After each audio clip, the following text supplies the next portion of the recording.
nama saya Cilda dengan NPM 10603161187 dari Prodi Farmasi Fakultas MIPA. Sebelumnya terima kasih kepada dosen utama saya, Bapak Dr. Apoteker Swendar MSI, serta dosen serta saya, Ibu Apoteker Fetri Lestari MSI. Saya akan memaparkan hasil skripsi saya dengan tema gambaran swamidikasi dysmenorrhea di kalangan siswi SMA Negeri 1 Horgelis Indramayu. Tujuan dari penelitian ini adalah untuk mengetahui gambaran pengetahuan swamidikasi yang dilakukan, meliputi obat-obat yang digunakan, cara memperoleh obat, menerima informasi mengenai aturan pakai, lama waktu penggunaan obat, dan pengetahuan mengenai informasi cara penggunaan obat yang benar untuk mengatasi nyeri head pada siswi SMA, dan mengetahui swamidikasi yang dilakukan untuk mengatasi nyeri head pada siswi SMA. Penelitian ini dirancang dengan jenis penelitian observasional dengan analisis secara deskriptif. Nah, sebelumnya kuesioner ini dibagikan kepada responden. Kuesioner yang telah dibuat terlebih dahulu dilakukan uji pretest secara langsung kepada 30 responden yang telah memenuhi kriteria inklusi.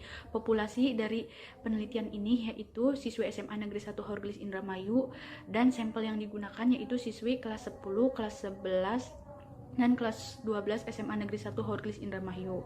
Nah, teknik pengambilan yang digunakan dalam penelitian ini adalah teknik pengambilan sampelnya itu secara simple random sampling. Nah, jumlah yang terlibat yaitu sebanyak 229 siswi. Penyebarannya dilakukan pada bulan April hingga bulan Juni 2020. Nah, teknik pengambilan datanya ini dilakukan secara online melalui Google Form yang telah disebarluaskan kepada siswi SMA Negeri 1 Horgelis Indramayu. Data yang diperoleh ini dibuat tabulasi data menggunakan komputer, lalu dilakukan analisis secara deskriptif yang hasilnya yaitu berupa rataan persentase. Hasil yang didapatkan ini untuk penanganan dysmenorrhea ini, siswa SMA Negeri 1 Horgelis dominan meminum jamu dibandingkan dengan penggunaan obat konvensional, karena obat tradisional ini tidak menimbulkan efek samping.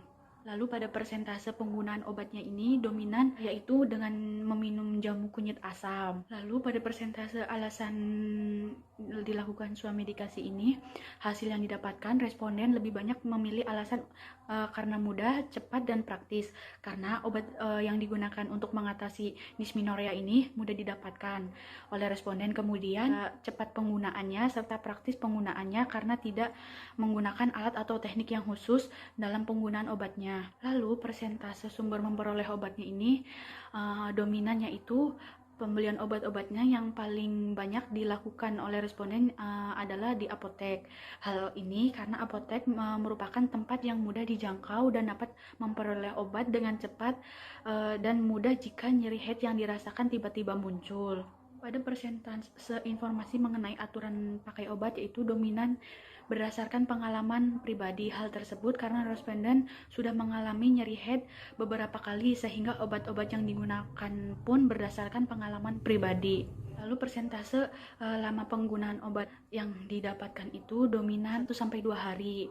Hal ini sesuai karena pada penderita dysmenorrhea ini nyeri yang dirasakan itu biasanya timbul sebelum menstruasi, yaitu pada 1-2 hari saat sebelum menstruasi.